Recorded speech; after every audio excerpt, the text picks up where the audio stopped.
Buenas, ¿cómo andan todos? ¿Cómo andan todas? Acá estamos para otra edición del cursito de Kubernetes con Marquitos. ¿Cómo andan, Marquitos? ¿Qué haces, Mati? ¿Todo bien, amigo? Bien, todo tranquilo. Acá andamos el martes, trabajando de casa como siempre. Pará que me está quemando el audio del stream. Ahora está, porque no lo tenía muteado. Ahora sí, chabón, arrancamos con todo. Arrancamos con todos. ¿Qué estamos hoy? A Marte, ¿no? Hoy estamos a martes ya, así como si no nos diésemos cuenta. Estamos trabajando desde casa, no sabes qué día decir domingo, miércoles, no importa. Posta, yo no tengo ni idea de dónde vivo ahora. Olvídate. Bueno, ahí vemos que ya tenemos un par en el chat. Tenemos a Bonelli que ya está saludando. ¿Cómo andamos? ¿Todo bien? Bueno, ¿cómo andas, Carlos? Ya tenemos un par que los reconocemos de todos los streams que estamos haciendo acá en Wildcast y esperemos que se sigan sumando a todos. Bueno, bienvenidos, bienvenidas a todas. La idea de hoy va a ser seguir con el cursito que estamos haciendo. Hoy vamos a estar revisando algo un poquito más práctico, más no tanto del Kubernetes en sí, sino que como de toda la comunidad, de todo el entorno de Kubernetes y cómo facilitarles a ustedes, tanto a los desarrolladores como a los que van a estar operando Cluster, cómo facilitar el release de las aplicaciones que van trabajando y de los servicios que ustedes van deployando y todas las cosas que van desarrollando y trabajando arriba de Kubernetes, digamos. Eh, no sé, Marquito, si querés comentar lo que estuvimos viendo la semana pasada, si levantamos a partir de Dale, ahí. hacemos un recap, Mati. La semana pasada estuvimos viendo health checks y rolling updates principalmente. Hicimos un repasito de todo el tema de los daemon sets y toda esa movida de scaling up, pero principalmente nos enfocamos en la parte de los health checks, ¿no? Vimos el tema de que había tres tipos de health checks, de que estaba el liveness, que estaba el readiness y jugamos un poco con eso. Y los dejamos ahí un poco expectantes de todo el tema de Helm, ¿no? Y todo este caos por ahora son comandos que venimos corriendo, vimos un poquito de YAML files por ahí, pero ahora nos vamos a meter un poco en por qué está Helm y cuál es el motivo de Helm y un poco cómo se usa Helm. Así que principalmente eso, lo que estuvimos viendo. Excelente, bien. Bueno, voy a cambiar ya a la terminal y nos metemos de entrada a cagarnos a palos con Kubernetes. Vamos a cambiar Vamos a ahí. darnos nomás. Bien, perfecto. Bueno, como comentaba recién Marquitos, la realidad es que cuando ustedes verdaderamente están trabajando con aplicaciones, probablemente no van a estar usando qctl run, qctl expose y todos esos comandos que nosotros estuvimos usando. Lo que van a estar haciendo es creando esos recursos, en particular esos YAML que se crean automáticamente cuando se corren ese comando. Por ejemplo, si nosotros hacíamos una inspección del deployment web UI, nosotros podíamos ver que todo esto se representaba con todo este YAML medio gigantesco. Que fíjate que es un servicio sumamente sencillo, que no tiene volúmenes, no tiene nada muy loco, y ya es como bastante YAML que hay que escribir. Entonces, imagínense si ustedes tienen que deployarse una aplicación y estar como iterando en esa aplicación y todo, la realidad es que mucho va a ser repetitivo. O sea, cuando vos estás desarrollando un servicio, probablemente vas a necesitar una base de cómo configurar un rolling update acorde, liveness y readiness probes, vas a tener básicamente al menos un container con una imagen de Docker, vas a tener una forma de hacer el pool de las imágenes. Hay muchas cosas acá que van a ser las mismas para todos y ya probablemente todos vienen del mundito de la programación, ya saben que siempre se puede armar algo medio reutilizable, que nos facilite un poco la vida y se nos haga menos repetitivo el trabajo y también facilite un poquito a la hora de mantener todas las aplicaciones y tener como un contexto de qué son todas las cosas que están corriendo en tu clúster. Por ejemplo, para cuando sos un operador y quieres saber el estado de las distintas aplicaciones, las versiones y ese tipo de cosas. Entonces, cuando ustedes desarrollan un proyecto, lo que van a estar haciendo es escribir este YAML.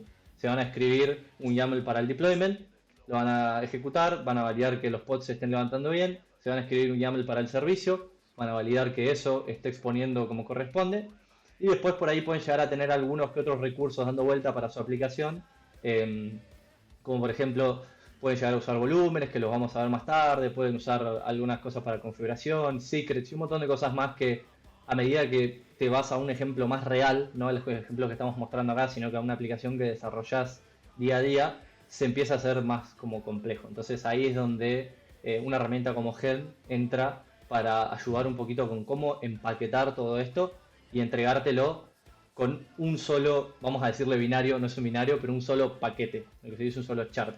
Imagínense a Helm como el Docker, pero de de toda una aplicación. O sea, Docker nos permite containerizar un componente, Helm nos permite crear un conjunto de componentes deployados como una sola unidad, digamos. Entonces nos facilita un poquito el manejo de todos los YAMLs eternos que tenemos que escribir. Siguen teniendo que lidiar con un poquito de YAML, de eso no se escapan, a no ser que usen otras herramientas como Pulumi o alguna otra, pero la realidad es que por ahora estamos con esto. Bien, vamos a dar un poco overview de qué está compuesto Helm. De todas maneras, todo esto lo tiene en la documentación, así que si hay algo que les queda más o menos dando vuelta, nos pueden preguntar o pueden leerlo ahí. Pero básicamente, Helm se compone de charts, repositorios y releases. Chart vendría a ser un paquete. Cuando ustedes, por ejemplo, se desarrollan su aplicación, eso lo van a empaquetar en un chart. También pueden crear charts que no necesariamente son aplicaciones que van a estar deployadas, sino que son como librerías. Un ejemplo bastante útil de esto es, si ustedes están en una empresa en donde todas las cosas que desarrollan son servicios y todos son relativamente similares, en donde tienen un deployment, tienen un service cluster IP y después tienen alguna que otra imagen distinta, algunas que otras configuraciones como más o menos distintas, pero todo similar, ustedes se pueden crear un chart de tipo library, de tipo librería, que tiene todo lo básico necesario para que cualquier equipo de desarrollo use y customice, digamos, o sea, se cree su application chart, customizando lo que sea que necesite y seteando las imágenes y esas cosas distintas. Entonces, la diferencia entre esos dos charts básicamente es, el chart application es algo que yo puedo deployar, o sea, puedo instalar en mi cluster y tener corriendo. El chart library es algo que uso para, como una librería, ¿no? Como para extender y después crearme algo que termino deployando. Entonces, por lo general, yo por lo que he visto, equipos de DevOps por ahí crean estas librerías que después los desarrolladores pueden usar para crear su aplicación y deployarla en el cluster.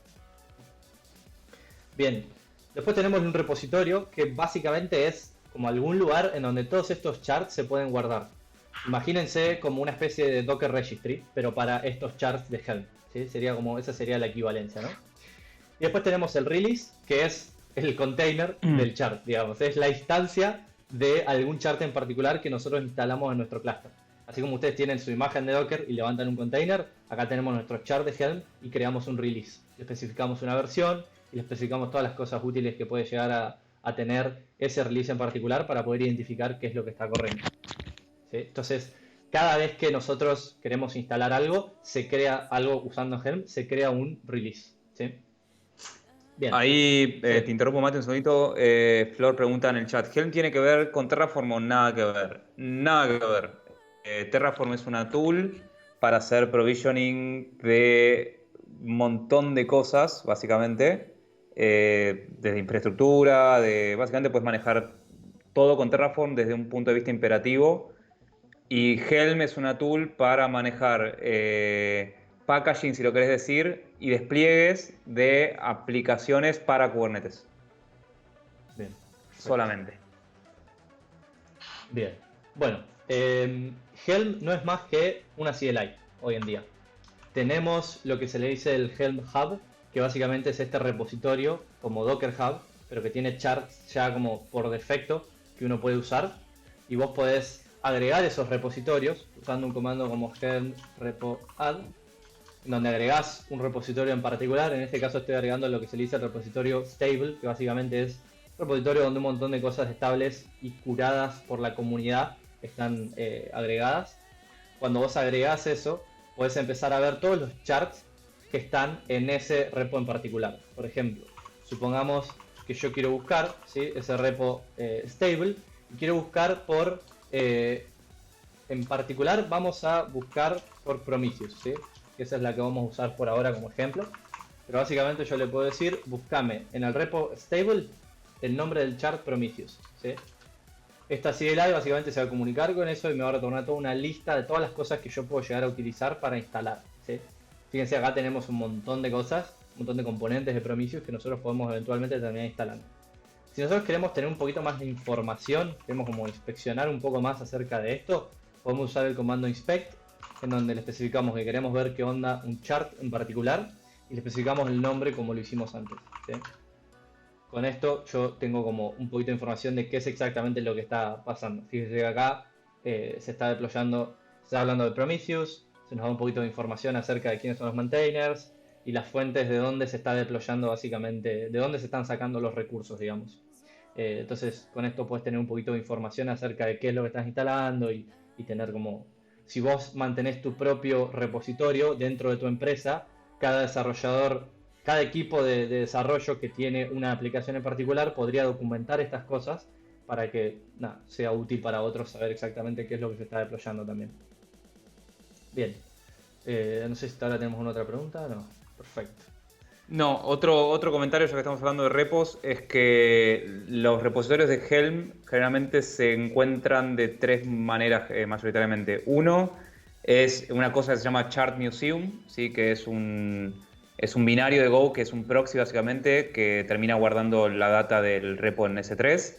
S3 estándar también se puede usar como un repositorio de Helm y GitHub también. En realidad Git. Se pueden usar repos de Git que están estructurados de una manera determinada para usar un repositorio de Helm también. Vos a Helm le puedes decir Helm repo add y le pasas una URL de Git y él ya sabe cómo configurar el repositorio. Perfecto. Imagino entonces que para la parte de operaciones, si estás en una empresa, te sería bastante sencillo, ¿no? Tener un solo repo en donde todos los desarrolladores contribuyen ahí su chart y tenés una idea de todo lo que está deployado. ¿O no se suele hacer así?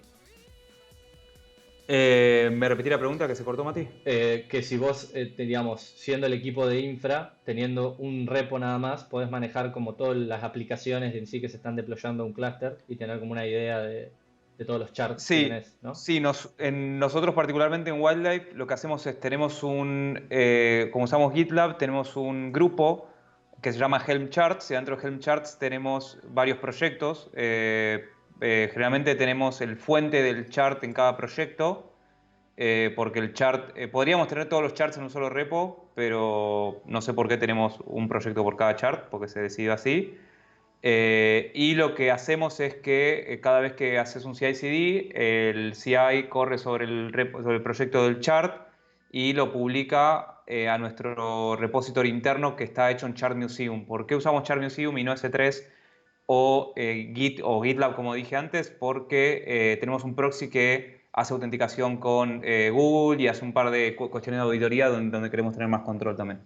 Pero si están empezando y quieren un proyectito así que no requiere toda esta cuestión Enterprise, pueden usar perfectamente S3 o Git, que no hay ningún tipo de problema. Perfecto, bien. Bueno, entonces, ya con estos comandos nosotros podemos tener una idea de qué podemos llegar a instalar.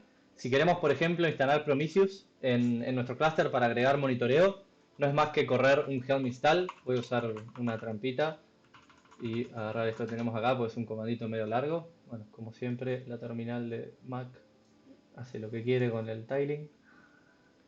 Bien.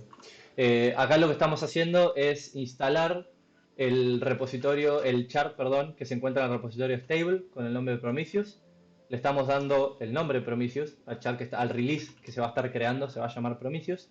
Y acá le estamos seteando como configs en particular que te permite setear este chart en particular. Entonces, esto es algo que te da Helm y que es algo que ahora vamos a ver cuando hagamos el ejemplo de Docker Coins y la llevemos a Helm. Básicamente vos podés tener como templates. ¿Qué pasa? Prometheus es algo que podría llegar a ser bastante customizable dependiendo de qué te interesa a vos deployar. Por ejemplo, por ahí el Prometheus que estamos deployando solo en nuestro clúster no necesita estar en un node port como para ser accesible desde afuera. Por ahí tiene que ser un cluster IP porque, qué sé yo, tenemos un Grafana deployado interno y nadie de afuera debería accederlo. Entonces eso es lo único que sacamos. Ese tipo de config, tener que editar el chart para cada cosa que nosotros queremos configurar no sería algo bueno. Entonces Helm tiene un sistema de templating que básicamente usa Go Templates internamente, en donde te permite definir vos valores que querés customizar para cada cosa y siempre obviamente que tiene valores por defecto. Entonces la idea es que vos podrías correr un Helm install sin setear nada y la gente que creó ese chart pensó bien qué debería ser los valores por defecto y nada, tenés como lo que se le dice Saint Defaults, ¿no? Que son valores que te pueden llegar a ser útiles, ¿sí? En este caso, nosotros queremos crear un servicio de tipo node port para que esté accesible desde afuera y no queremos persistir la información de métricas que va a tener Prometheus, entonces le seteamos un persistent volume enabled a false. Cuando nosotros corremos este comando, ¿sí?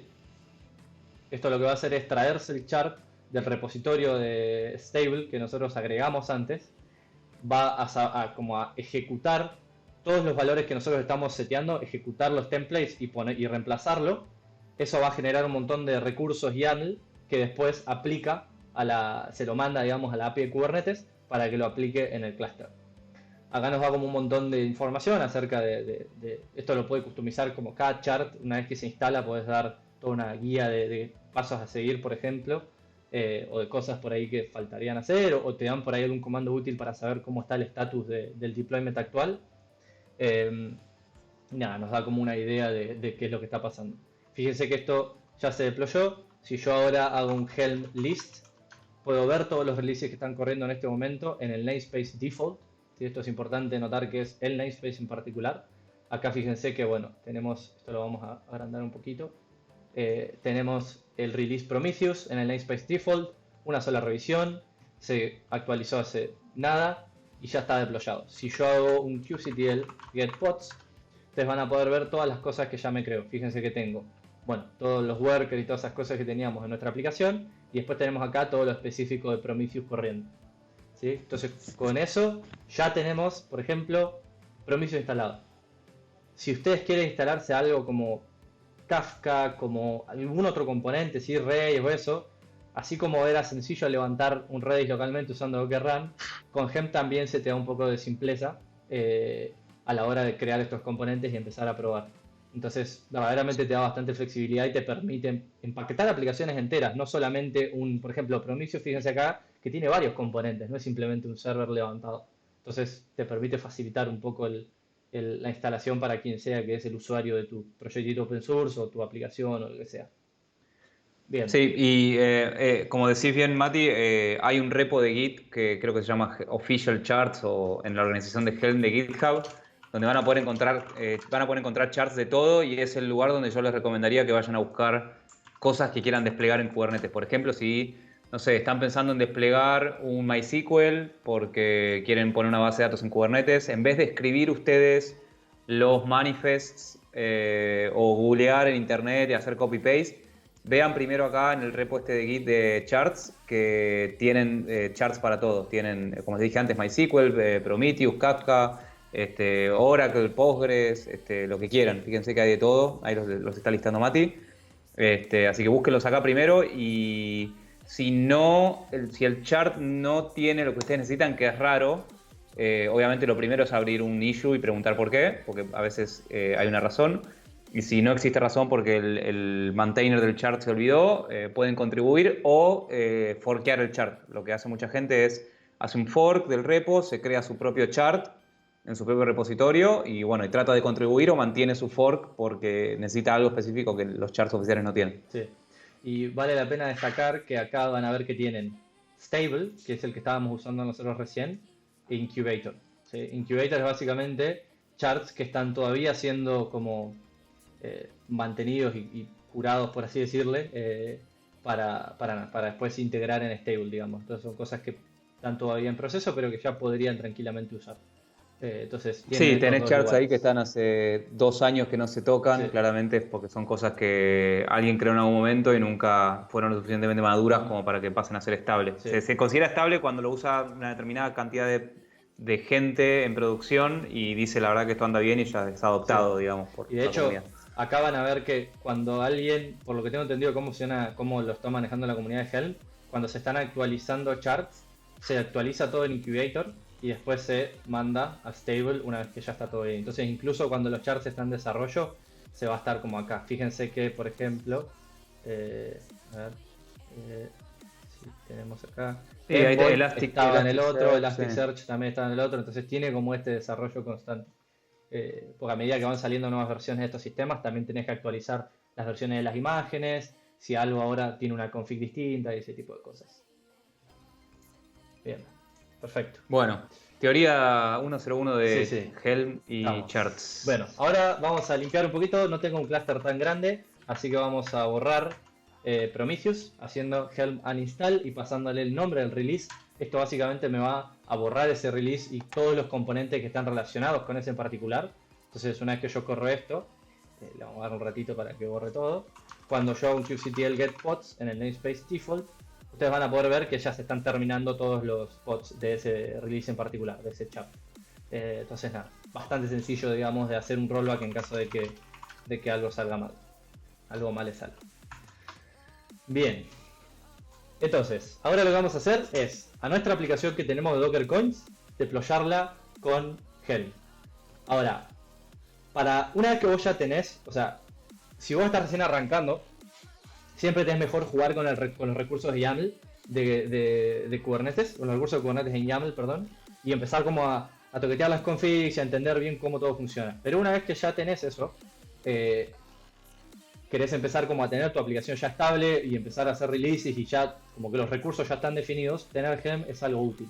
Entonces nosotros ahora ya tenemos nuestra aplicación creada y podemos usar todos esos recursos que tenemos ahí deployados para crear nuestro chart de Helm. Entonces lo que vamos a hacer ahora es eso mismo. Yo estoy parado acá en esta carpeta Helm. Vamos a correr. Empezamos de atrás para adelante, diríamos, ¿no? Claro, exactamente. Teníamos nuestra aplicación deployada y después la empaquetamos. Bien, tenemos nuestra carpeta Helm acá. Vamos a hacer un Helm create Docker Coins. Esto básicamente me va a crear un directorio en donde acá va a tener un conjunto de archivos que tienen como un significado en particular.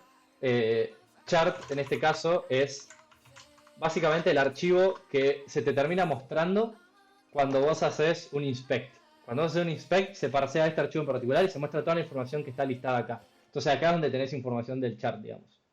Después tenemos la carpeta charts, que acá básicamente se tiene como todos los charts de los cuales este chart en particular depende. Entonces, por ejemplo, les contaba que vos podías tener charts del tipo library. Si vos dependés de alguno que es un servicio API, ponerle común y corriente, lo tendrías ahí adentro. Y después tenés la carpeta template. Ahí justo preguntaban si puede un chart depender de otro y si es así Helm lo resuelve, que es un poco lo que estás contando, ¿no, Mati? Exactamente. Ustedes pueden, por ejemplo, crearse un chart, como les decía, de tipo library, que tenga ya todo un montón de definiciones estándar y después crear su chart de aplicación, que es un chart deployable, el de library no se puede deployar, en donde, usen ese como dependencia para definir todos los recursos básicos. También, si mal no recuerdo, no estoy seguro con la versión 3, creo que es retrocompatible en términos de comandos y eso, pero vos también podés depender de un chart, podés depender de MySQL, de un chart deployable también. Entonces eso también lo puedes poner acá. Así que sí, bien. Buena pregunta. Perfecto. Bueno, entonces una vez que ya tenemos esto, podemos empezar a agregar todos lo que se diría nuestros templates. El template básicamente es el archivo YAML que se va a terminar deployando en Kubernetes, pero con todas estas cosas que yo puedo configurar. Cuando yo corrí este comando, me creó unas cuantas cositas por defecto. Fíjense que en templates yo ya tengo un montón de archivos. Les voy a mostrar uno para que tengan una idea de cómo se configura un template. Es bastante sencillo. Se puede poner muy complejo igual. Si ustedes ven el chart de Istio, pero salen corriendo. Bien, acá fíjense que tenemos un template de tipo deployment, que básicamente está deployando un deployment, ¿sí? Valga la redundancia. Y fíjense que acá tenemos todas estas dobles llaves extrañas que están como agarrando strings y haciendo cosas que básicamente es lo que te permite customizar o usar valores definidos por el usuario para tus charts. Entonces acá básicamente fíjense que está usando de los valores que se puede customizar, está usando el pod security context. Entonces cuando nosotros le especificábamos el set, estaríamos seteando esto mismo. ¿Se acuerdan que con Prometheus hicimos set server service, creo que era type? Bueno, acá es donde iría eso, ¿sí? Esto está deployando en Nginx, nosotros no lo queremos, porque esto es lo que te crea, digamos, el scaffold por defecto. Vamos a borrar todo lo que tenemos acá, porque no nos interesa. Está todo bien, no pasa nada. Después tenemos este archivo values, que básicamente es como una forma de, en vez de usar esos comandos menos set, ese flag que especificamos del comando, usás este archivo YAML. ¿Por qué? Porque imagínate que si estás deployando algo con muchas configs, por ejemplo Kafka, vas a estar con 1.000.000 de flags. Entonces te dan este archivo YAML en donde vos podés, en vez de especificar los flags, especificarlo todo acá, poner los valores y después simplemente pasarle este archivo. Cosa de que te sea un poquito más sencillo.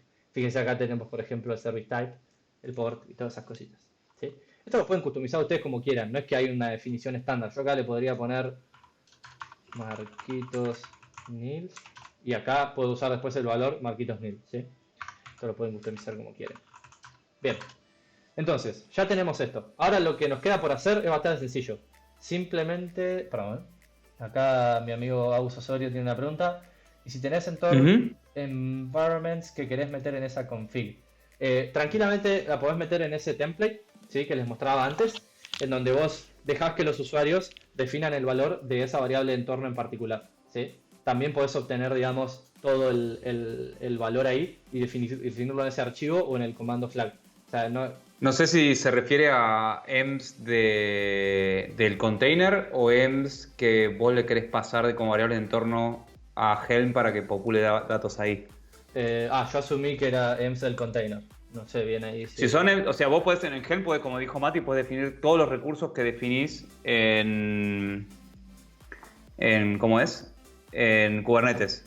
Al mismo tiempo, EMS externos que le querés pasar, ok, son environment variables externas. Lo que tenés que hacer si querés pasarle, por ejemplo, una variable de entorno de tu environment es usar el set que mostró Matis antes, donde vos pasás el value y ese que dice set y le pasás el valor de Helm. Y ahí en vez de hacer, claro, un valor fijo, le pasas una variable de entorno que tenés en tu máquina local. Esa es la manera de pasarle variables de entorno a través de los template values de Go. Ujú. Bien.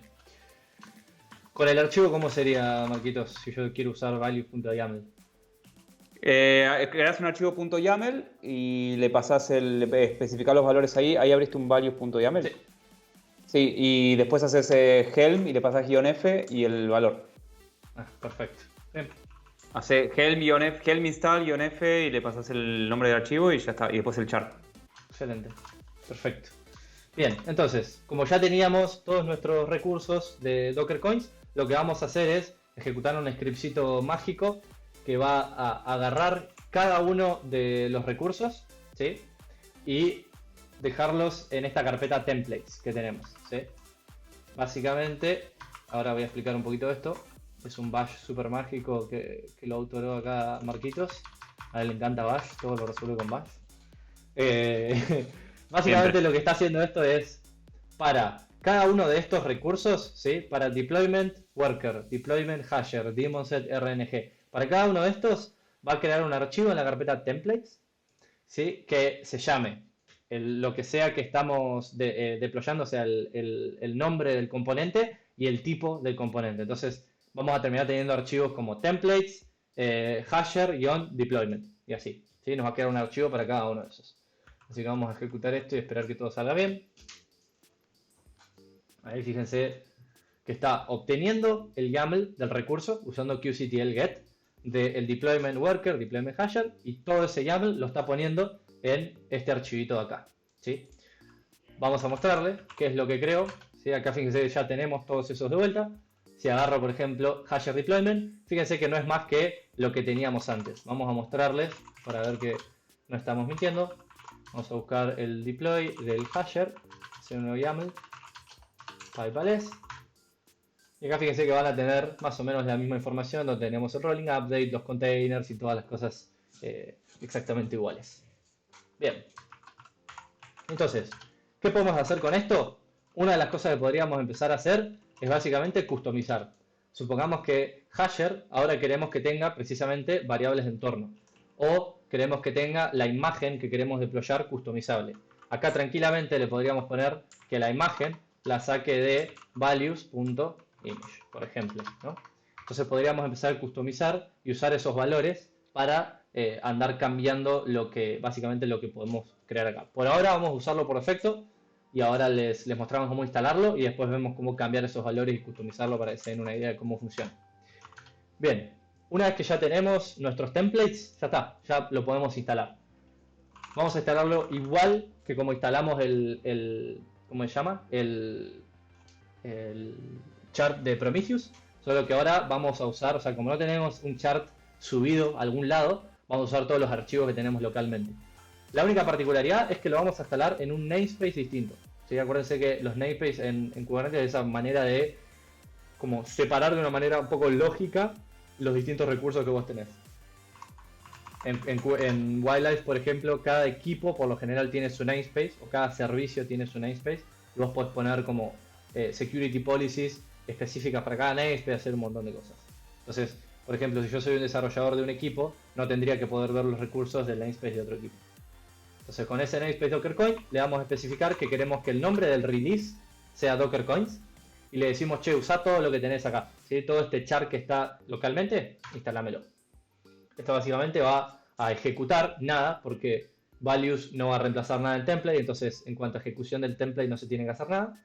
Y me va a deployar todo eso en mi namespace de Dockercoin. Si yo acá especifico lo mismo que antes, fíjense que le hago un getPods, pueden ver que ya me está creando todo. Y fíjense que yo me lo dejé también deployado en default. Si yo le hago un default y le hago getPods, también lo tengo corriendo ahí. Entonces ahora tenemos a nuestra aplicación de Docker Coins corriendo 2 veces. ¿Sí? Vamos a ver, asegurarnos que esté corriendo. Vamos a obtener, como hacíamos antes, el puerto del nodo, ¿sí? Que queremos deployar.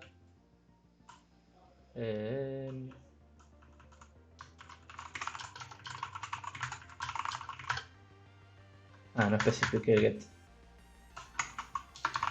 Estamos. Vamos a agarrar el puerto 31.475. Vamos a agarrar las IPs de los nodos, ¿sí? Esto lo pueden ver cualquiera de ustedes. Ya me olvidé claramente cuál era el puerto. Así que vamos a hacer el get de vuelta. Soy Dory, perdón. 31.475. Y acá deberíamos tener nuestra aplicación de Docker Coins corriendo. Sí. Perfecto, tenemos unos 12 hashes por segundo más o menos. Bien, y así sería como la forma básica en la que pueden llegar a crear, digamos, su chart. Ahora, para cambiar, digamos, los recursos, los valores, ustedes pueden definir eso que les comentábamos antes, ¿sí? Ustedes en templates, por ejemplo en Hasher Deployment, vamos a usar en vez de eso el service. ¿Dónde está? Vamos a especificar web UI y vamos a crear un load balancer en vez de un, ¿cómo se llama? Bueno, acá no lo tiene definido. Web UI debería tener definido el load port. Sí, acá está. Bien, ahora tenemos el type y lo que vamos a querer hacer es básicamente que esto sea configurable. Y siempre tengo que googlear cómo es que era, pero si no me equivoco, básicamente podemos hacer .values, vamos a decirle web UI service type, ¿sí? Y con eso va a agarrar dentro del YAML lo que sea que esté ahí adentro. Entonces yo ahora podría, por ejemplo, teniendo mi YAML acá, que vamos a borrar todo lo que teníamos, definir web UI service type y el valor que sería, dijimos load balance. Vamos a poner load balance. ¿Sí? Con esto podemos usar esos valores cuando instalamos ahora nuestro chat. Perdón que perdí el chat, a ver si alguien tiene preguntas. No, perfecto. Bien. Entonces, ahora básicamente podemos podemos correr esto de dos maneras. Podemos hacer un upgrade en donde cambiamos la versión, o simplemente podemos volver a correr install pasándole los nuevos valores, y eso me debería volver a configurar todo, ¿sí? Entonces yo voy a volver a correr el gem install, en donde ahora le voy a pasar el archivo values.yaml, ¿sí? Que tiene eso que le especificábamos antes. Está acá. Siempre me olvido el orden de estas cosas. Creo que es ahí, values.yaml, ¿no?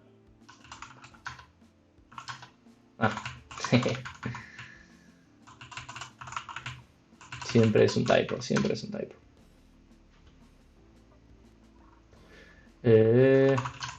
Bueno, acá claramente me olvidé cómo era para tener una nueva versión. Package. ¿Te acordás, Marquitos, cómo era el comando para volver a actualizar? Porque antes era update, pero con la versión 3 cambió. Lo perdimos a Marquitos, che. Bueno, me quedé solo acá, me parece. Bien. Dependency. Vamos a buscar. Puede ser que sea upgrade. Vamos a probar si querés. ¿Sabes qué? Vamos a probar que se rompa todo de última flor. No pasa nada. Cualquier cosa es problema tuyo. No, mentira. Vamos a probar con upgrade. Upgrade yo tenía entendido que era para la versión, pero puede ser que con la versión 3, yo estoy acostumbrado a usar la versión 2 que tenía un par de diferencias. Puede ser que ahora tengan un solo comando para todo. Vamos a ver si funciona. Bien, funcionó, grande flor. Si ahora hacemos un get de namespace docker coin, vamos a obtener el servicio WebUI. Vamos a obtener el YAML. Acá deberíamos ver, fíjense que el type ya cambió. Esto lo que va a hacer es crearse un load balancer de DigitalOcean. Yo estoy usando DigitalOcean para el cluster, Kubernetes se va a comunicar con la API y va a obtener eso. Fíjense que yo hago un get service, van a ver que WebUI todavía no tiene una external IP. Bueno, perdón. Vamos a hacerle Docker Coins. Vamos a ver, Marquitos, a ver qué me dice. Bien. Entonces tenemos acá nuestro tipo load balancer, que fíjense que external IP dice pending porque todavía probablemente DigitalOcean está como trabajando para alocarme el load balancer que yo pedí. Una vez que ya esté levantado eso, ya vamos a poder acceder a la web UI a partir de ese.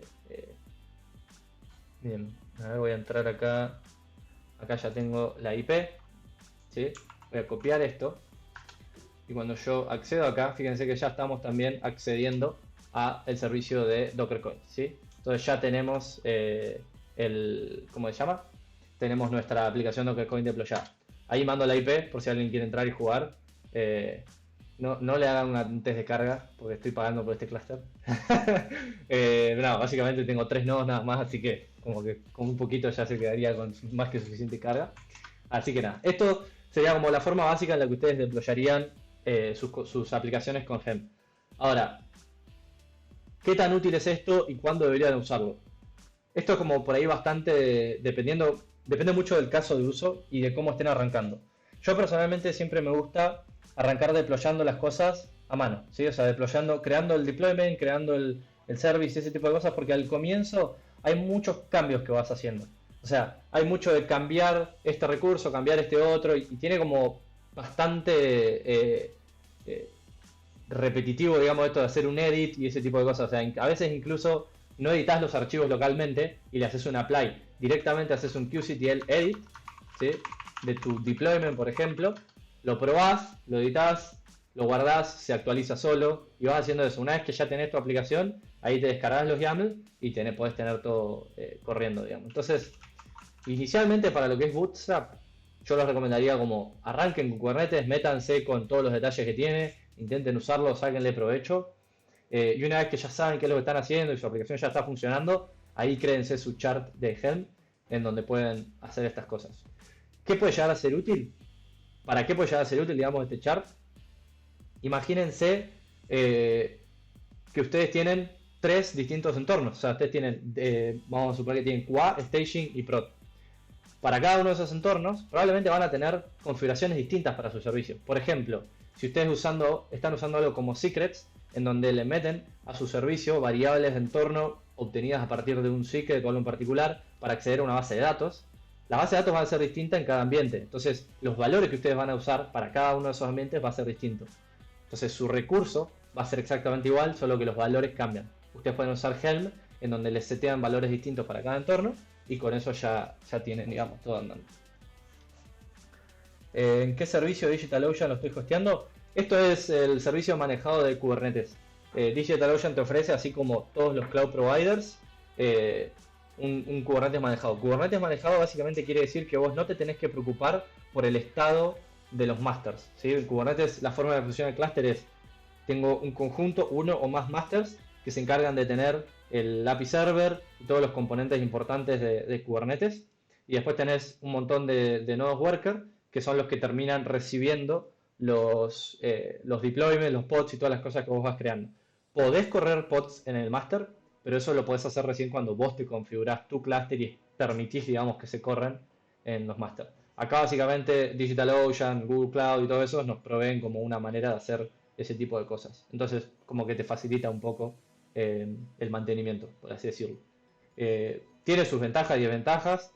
Ya desde un punto de vista operacional, es más sencillo usar un servicio manejado, pero la realidad es que cuando tenés como ya tu equipo con mucho conocimiento en esto, por ejemplo en Wildlife ya tenemos un equipo que sabe muy bien cómo manejar, hacer bootstrap y escalar los clusters, la realidad es que tampoco agrega mucha carga operacional poder mantener ese cluster vivo, ¿sí? Así que depende de su equipo, supongo.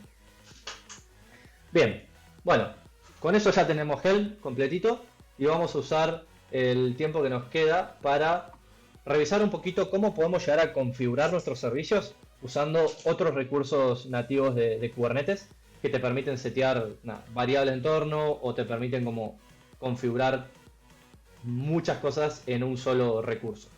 Antes de eso voy a responder una pregunta acá de Bonelli que dice: ¿el load balancer a dónde manda el tráfico? ¿A los nodos, a los pods? Y ellos distribuyen a los containers correspondientes. Buena pregunta. El load balancer va a mandar tráfico, o sea, esto es nativo de Kubernetes y no tiene ninguna diferencia que el load balancer de tipo cluster IP. La única diferencia que hay acá es que tenemos uno expuesto a través de una IP pública de DigitalOcean en particular. Lo que va a hacer esto es usar el selector que nosotros les habíamos mostrado. Fíjense que en el namespace Docker Coins vamos a ir a el servicio Web UI. Vamos a obtener esto y vamos a hacerle un pipe a Vim. ¿Qué pasó? Siempre me falta el get. Ahí. ¿Sí? Nosotros acá en nuestro YAML tenemos, fíjense, el selector, ¿sí? Selector App Web UI. Esto lo que hacía era targetear todos los pods que tengan un label con el key app y el value Web UI, ¿sí? Si yo acá al costado hago un qctl get pods en el namespace Docker Coins, fíjense que pueden ver que tenemos nuestros deployments de Web UI y siempre me olvido cómo era, lo debo tener por acá. Selector. Bien, fíjense que yo acá puedo obtener los pods usando este selector que usa el servicio también y le puedo especificar que quiero la app Web UI. Esto básicamente me faltó el namespace, ¿sí? Donde yo le especifico Docker Coins, por ejemplo. Fíjense que me va a dar el pod de Web UI. Entonces, esto es lo que usa el load balancer para targetear. O sea, va directamente a los pods. Hace el load balancing con los pods en particular. Por eso es nativo. Por eso digo, a eso me refiero, digamos, cuando es nativo. Que yo estoy creando un load balancer que en realidad es algo del cloud provider en particular. O sea, es un ELB de Amazon o un load balancer de DigitalOcean, pero que es nativo a Kubernetes. Entiende cómo tiene que rutear el tráfico y a qué. ¿Sí? Se comunica con esa API de Kubernetes mágica y básicamente nos da eso. Que es un poco lo que se está haciendo hoy en día. Es como infraestructura, que toda tu infraestructura sea customizable a partir de una API. Es lo que hoy se le está diciendo Cloud Native, digamos. Básicamente todo está a través de una API. ¿Querés una instancia nueva? HTTP request a una API. Y eso es por ahí lo que nos da Kubernetes, ¿no? Una API estándar de la cual todos podemos entender, una API RESTful que todos podemos entender y utilizar para crear nuestros recursos. Es lo que le digo a los cloud providers. Por ejemplo, si vos sos un cloud provider y querés implementar alguna funcionalidad de Kubernetes, ustedes pueden ir al repo de Kubernetes y fijarse que para cuando quieren hacer auto-scaling de nodos, por ejemplo, onda que a medida que se nos van llenando los nodos, crear nuevos, cada cloud provider tiene una carpetita donde implementan la interfaz Node Autoscaler. Es básicamente eso es lo que te permite terminar integrándolo en tu cloud provider. Está bastante piola en ese sentido. Bien, bueno, vamos a usar estos últimos 15 minutitos para charlar un poquito de config maps y secrets. No nos vamos a meter mucho en detalle por ahí porque no tenemos mucho tiempo, pero vamos a dar un overview de qué son básicamente. Bien, entonces, la realidad es que para configurar aplicaciones muchas veces tenés como la forma estándar de hacerlo, que es usando flags. Supongamos que estamos deployando un servicio, ese servicio se levanta con una CLI, esa CLI acepta flags y nosotros le mandamos eso lo podemos llegar a hardcodear o no. Puede depender de variables de entorno, muchas veces se combinan esas dos, de hecho tu CLI usa flags, pero el valor de la flag se agarra a una variable de entorno, entonces lo bueno de eso es que tu servicio no depende de un estado mágico del entorno, simplemente vos siempre especificás de manera explícita a través de la CLI, a través de las flags, perdón, o después te podés usar algún archivo de configuración, ¿sí? La realidad es que en Kubernetes vos podés customizar todas esas, ¿sí? Si yo edito algún deployment, por ejemplo vamos a agarrar el de Web UI, yo acá podría especificar o configurar mi servicio con cada una de esas tres maneras. Una es los argumentos, ¿sí? La de línea de comando. Yo acá le puedo especificar args y listar todos los argumentos que yo quiero configurar para cuando se levante este container en particular. ¿Sí? Esa es una que se usa bastante. De hecho, nosotros acá en Wildlife siempre intentamos que todos los servicios sean customizables, configurables, perdón, a partir de a partir de flags. Y la forma en la que vos configurás los valores de esos flags puede o no venir de una variable de entorno, por ejemplo, si estás desarrollando localmente o ese tipo de cosas. Puede venir de un secret, si es que es algo que debería ser protegido e encriptado. Bien, entonces esta es una. Después tenés variables de entorno, que básicamente podés definir de la siguiente manera. Siempre me olvido y le erro cómo es, pero si no me equivoco es así. Yo puedo agarrar y especificar db password super secret, ¿sí? Y acá ponerle un valor, o agarrar un valor de un secret, que después no sé por qué vamos a revisar bien cómo es que se pueden crear esos secrets. Y después está la última de todas, que era el config file.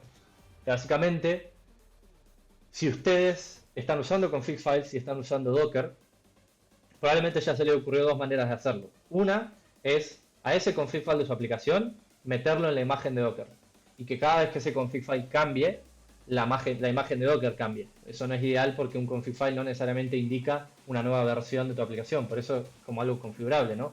Entonces, no siempre es lo que se termina usando. La otra forma es que ese config file que usa su container se le especifique como un volumen, ¿sí? En Docker ustedes tienen esa forma de pasarle un volumen que tenemos localmente a el container en particular y montarlo ahí adentro para que lo tenga en su file system, cosa de poder usar estos config files y poder cambiarlos de manera sencilla. Kubernetes nos permite hacer eso, ¿sí? Nos permite definir volúmenes y nos da un recurso que se llama config map, que básicamente nos permite como definir distintas configs, definir por ejemplo un archivo JSON o ese tipo de cosas para configurar todo tu container, ¿sí? Entonces, lo que ustedes pueden llegar a hacer es definir su config map, en donde especifican acá dentro de data todas las variables que quieren configurar. Por ejemplo, game.properties va a tener estos valores, UI.properties va a tener todos estos valores, ¿sí? Y después pueden montar ese config file como un volumen en su container, ¿sí? Fíjense que acá se está especificando, bueno, acá se está creando el config map.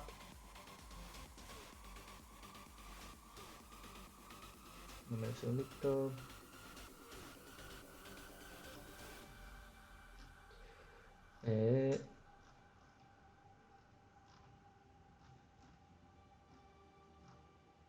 Bien, fíjense que acá se está creando un pod en donde se quiere setear una variable de entorno para nuestro container. En este caso está usando VisiBox, una instancia bastante básica, en donde se le está configurando una variable de entorno llamada Special Level Key. Y acá el value lo está obteniendo de un config map. Entonces fíjense que acá se hace un config map key ref, se agarra el nombre del config map que definimos antes y la clave de ese config map, ¿sí? Con esto ustedes, o sea, Kubernetes después termina agarrando esos valores y metiéndoselos en el valor de esa variable de entorno en particular. Podrían también, en vez de usar eso, hacer como estas cosas medias complejas, montar directamente el config map entero a un volumen en su ¿cómo se llama? En su deployment y tenerlo definido ahí, ¿sí? Que eso es algo que por ahí se termina usando bastante cuando, por ejemplo, tenés algún servicio que tiene como config files grandes en donde no querés setear una variable de entorno para cada cosa y querés simplemente montar todo. Vos lo que haces es leer el path que se especifique, por ejemplo, en una variable de entorno y cargar toda tu config a partir de eso. Entonces básicamente es como una forma de hacer lo que similarmente harían con Docker Compose y compartir volúmenes, pero en Kubernetes con recursos nativos de Kubernetes, sin tener que descargarse un archivo, por ejemplo, de, no sé, vamos a suponer de S3 o ese tipo de cosas, ¿sí? Entonces vamos a crear y a probar un poco esto que les comento, ¿sí? Vamos a definir, por ejemplo, me voy a salir de acá.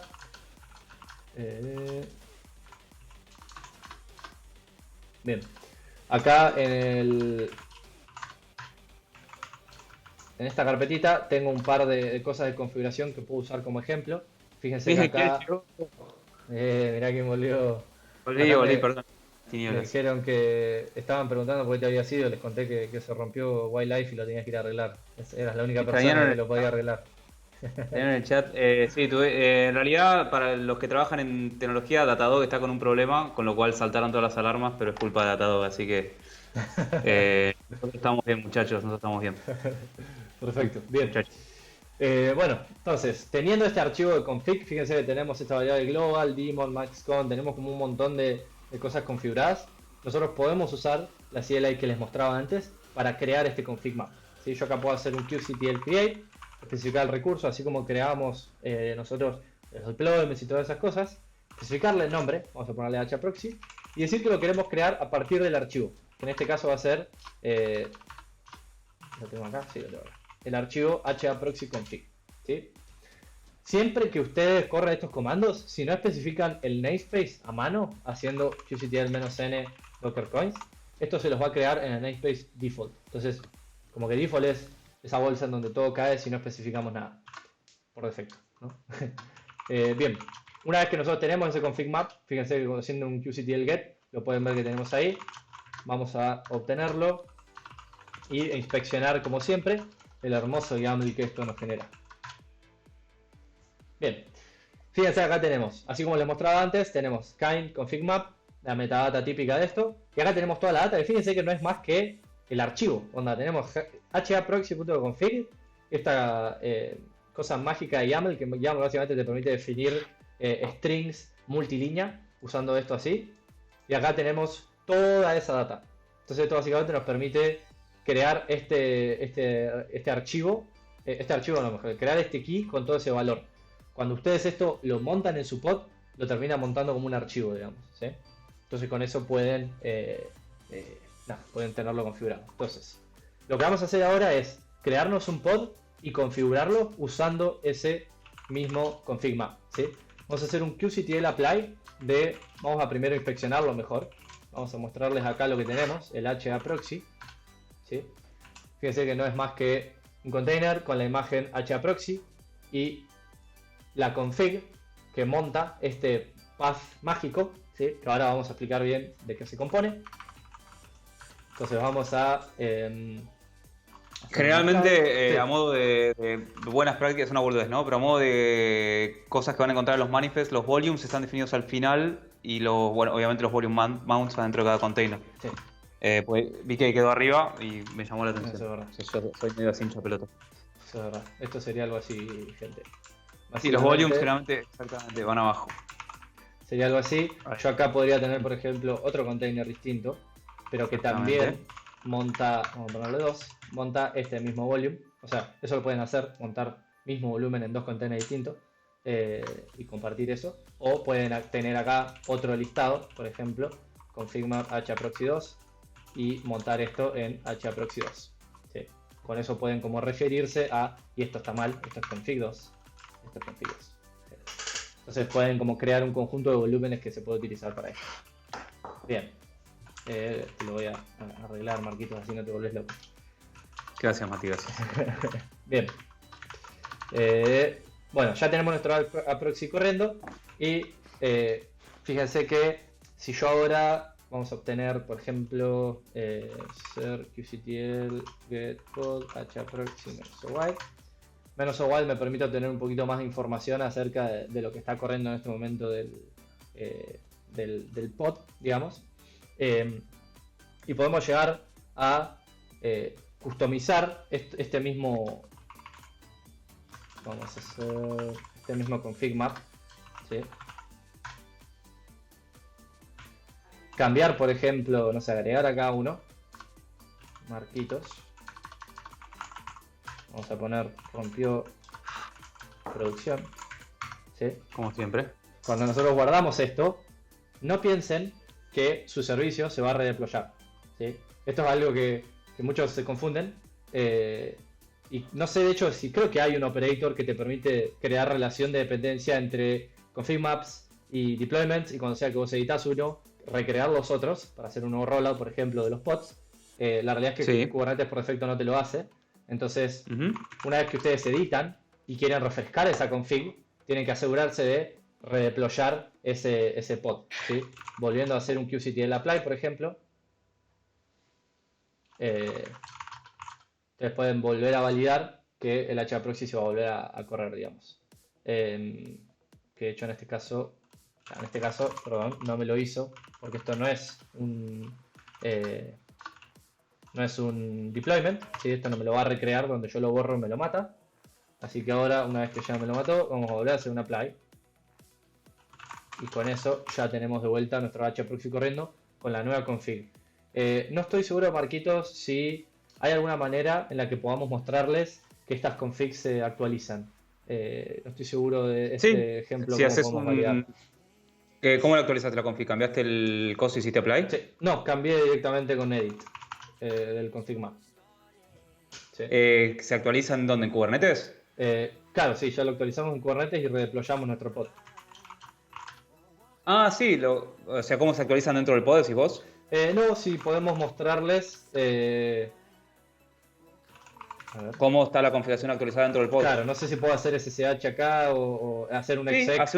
¿Sí? hace un exec dentro del pod y haces un cat del archivo donde montaste la config y ahí Perfecto. debería estar actualizado. Bien. Vamos a hacer exec a HAProxy. Esto. Container no. Epa. Crash loop backoff. Ah, Porque puede haber, edité la config y la rompí toda. claramente. Vamos a sacar esto. No prueben las cosas que porque no no es probaron un YAML. antes. No. No prueben cosas raras cuando dan un curso, gente. Bien. Vamos a hacer en getpods. Esto debería estar en crash root backoff.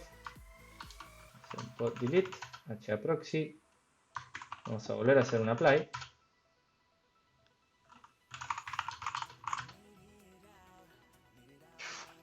Bien. Container creating. Ya lo tenemos ahí. Perfecto. Vamos a hacer un exec. Y de vuelta, yo siempre Dory. Ya me olvidé en dónde es que lo estábamos montando. Así que vamos a hacer un getpod HAProxy -yaml pipeless. Esto está montado. Fíjense que está montado acá, ¿sí? En user local etc HAProxy. Entonces lo que vamos a hacer acá es ir a user, ir a local, ir a etc, finalmente en HAProxy. Acá pueden ver que está ese archivo HAProxy config, no sé si tengo cat, supongo que sí. Y acá lo tenemos todo montado, ¿sí? Entonces eso es lo que te permite hacer básicamente los config maps, ¿sí? Hermoso. Sí. Bien. Hay un par de formas más en las que se puede crear el config map. Nosotros usamos el comando qctl create del config map usando el flag from file, que eso básicamente te permite crear a partir de un archivo de configuración que ustedes ya tienen definido. La realidad es que podrían usar un comando, un flag, perdón, como por ejemplo from literal, en donde ustedes acá le especifican el literal, digamos, el string, por así decirlo, de la config, como por ejemplo... Créate uno ahí, Mati, así Sí. antes de cerrar mostramos cómo porque las config maps no solamente se pueden ingresar en el container, se pueden configurar en el container como archivos o como directorios, sino también como variables de entorno, Sí. que también es muy útil para muchas personas. Sí. Entonces mostremos eso ya que estamos. Les habíamos mostrado acá en este ejemplo, que lo tengo por acá dando vueltas. Acá. Bien, Exactamente. vamos a hacer eso mismo. Hacer HTTP address, le vamos a especificar... No sé si contaste que la config se guarda en base64 en Kubernetes, si lo mostramos eso, No, que eso también es no útil. comenté eso. Bueno, eso ahora lo mostramos también. Listo, Bien. joya. Entonces, ahí creamos una config nueva como literal. Podemos mostrar cómo quedó la config esa en Kubernetes ahora. Hacemos get config map, nombre del config map como YAML. Bien. Fíjense que ahí está como literal y quedó la data. Pueden ver que tiene key y value, ¿sí? HTTP header y el value. Antes de crear el container nuevo, podemos ver cómo quedó la otra, la original, que es la de Registry, Sí. creo que era, o la Yo HAProxy. tengo una pregunta. ¿Lo que se guardaba en base 64 no eran los secrets? Creo que el config map también se puede Ok. encodear. Si le pones Bueno from saberlo. literal, creo que lo guarda como literal. Bien. Veamos el config map de... Sí, from file también me lo guardó como literal. el from file te lo guardo como Sí, literal. acá igual agarré cualquiera. Config, qctl get, config O map. sea, los secrets seguro, pero creo que hay Sí, cosas del config map que se pueden codear como base 64 ok. también. Por ahí es un flag ahí mágico que podemos especificar. Claro, este lo guardo literal. Sí. Listo, entonces... Pero puede ser, ojo, no, la verdad no lo he hecho. Bien, entonces ahora lo que vamos a hacer es, para ir cerrando, deployar nuestro registry que tenemos acá, que fíjense que Hermoso. a diferencia del otro, ¿sí? Que vamos a mostrárselo, vamos a hacer un split de haproxy.yaml, que a diferencia del haproxy, acá estamos especificando la config agarrando el valor de, el config map, pero como variable de entorno. No estamos montando un volumen. Sí estamos haciendo esto que muestran acá, en donde básicamente a la variable de entorno registry HTTP address le especificamos que el valor se tiene que obtener del config map que se llama registry y el valor, digamos, de la clave que se llama HTTP address, que como lo configuramos nosotros antes, debería ser 0.0.0.0 puerto 80.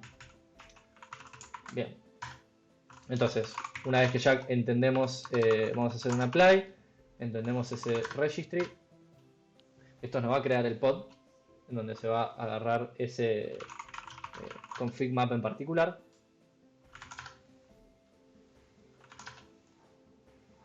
Bien, ahí ya lo tenemos corriendo. Y acá podríamos llegar a... Podemos podemos entrar hacer al un port container y hacer un forward. eco de la variable. Sí, Ah, querés mostrar que se configuró bien el coso. sí, podemos llegar a ver el catalog del...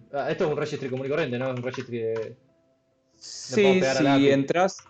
si entras, claro, y no tenemos un service, ¿no? Si entras y haces un wget o un curl local, debería funcionar. Ok, vamos a hacer eso. Vamos a pegarle al registry. ¿Tendrá bash esto? De casualidad. SH tiene seguro. No, no tiene bash. SH probablemente. Bien, si nosotros hacemos un eco de... ya me olvidé cómo era. Hace un env directamente y vemos la variable. Vale. Vamos a hacer grep, Y porque si no nos vamos a volver locos. HTTP, si no me equivoco, era. ahí está, registry HTTP address. Acá la tenemos. Así que nada, eso quiere decir que la demo funcionó y los dioses de la demo están de nuestro lado. Y si haces el curl, a ver si Sí, el vamos a registry probar, levantó ahí. esto sería Localhost 80, ¿no? 80 B2 bajo catálogo. Ah, not found. ¿wget tenés? A ver. Sí. Sí, hace wget, Siempre espacio, guión o hay- mayúscula, Como espacio, que. guión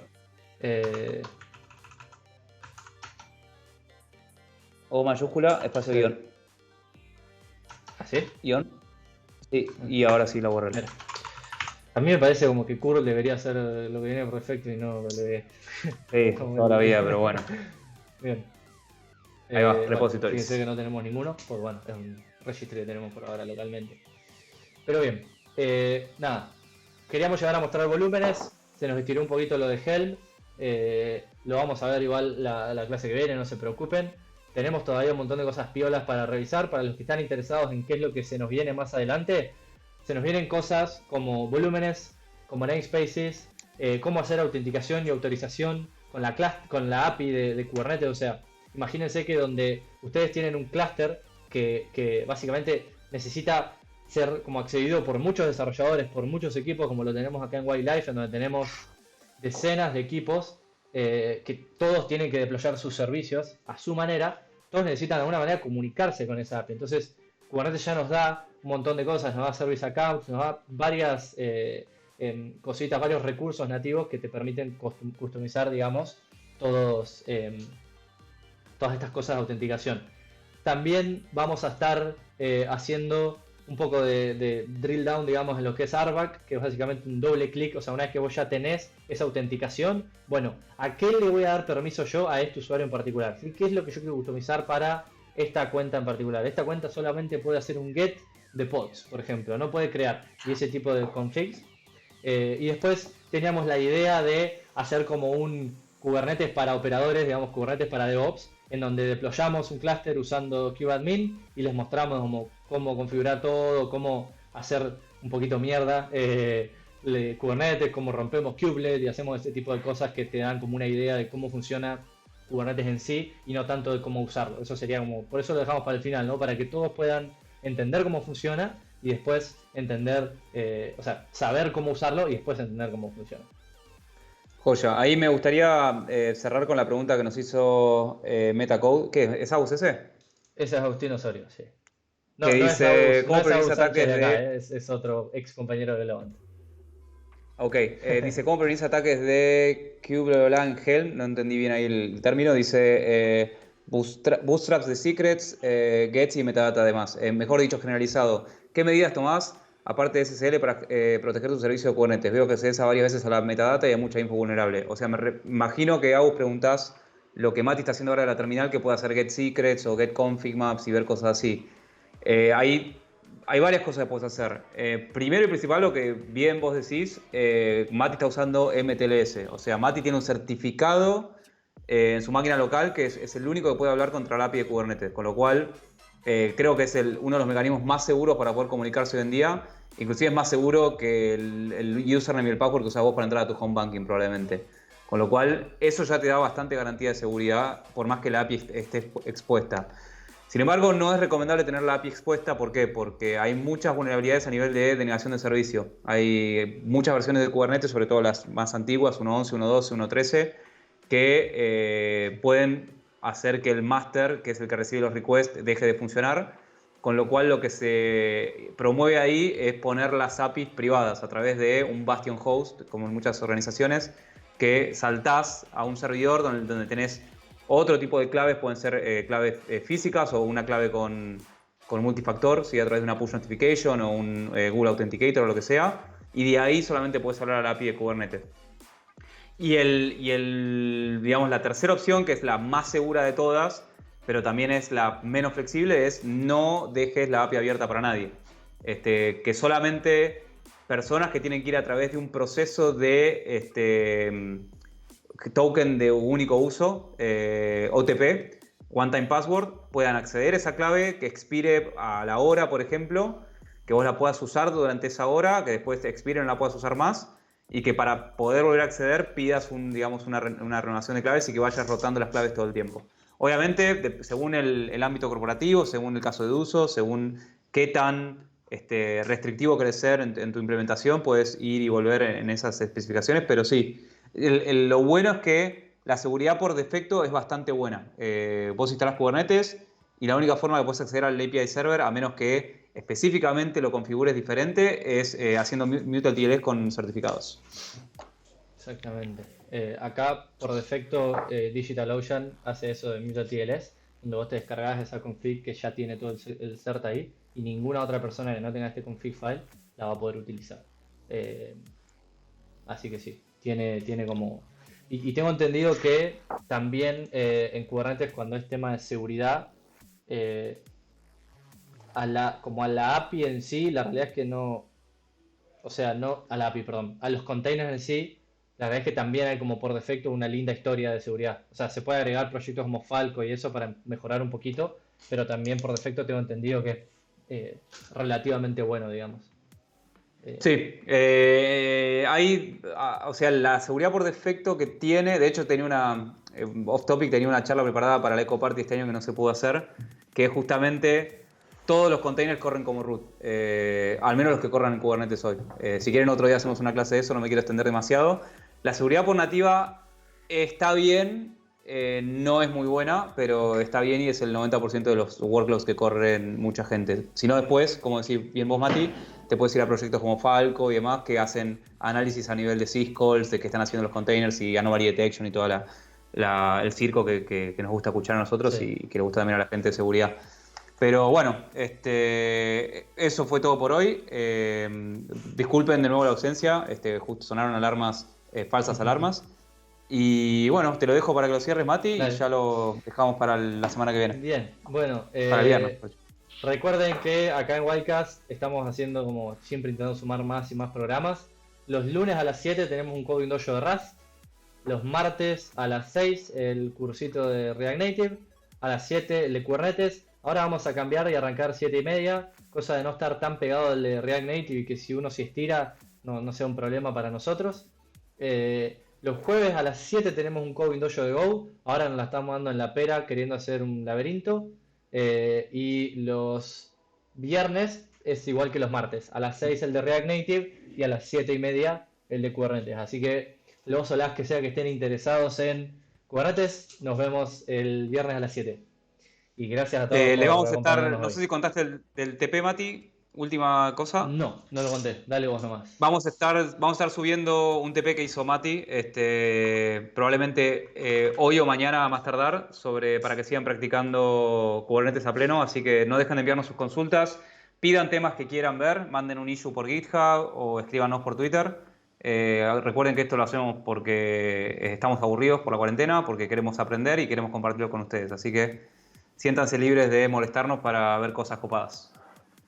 Exactamente. Bueno, Eso es todo. muchas gracias. Nos vemos el viernes. Adiós. Nos vemos el viernes. Chao, chao.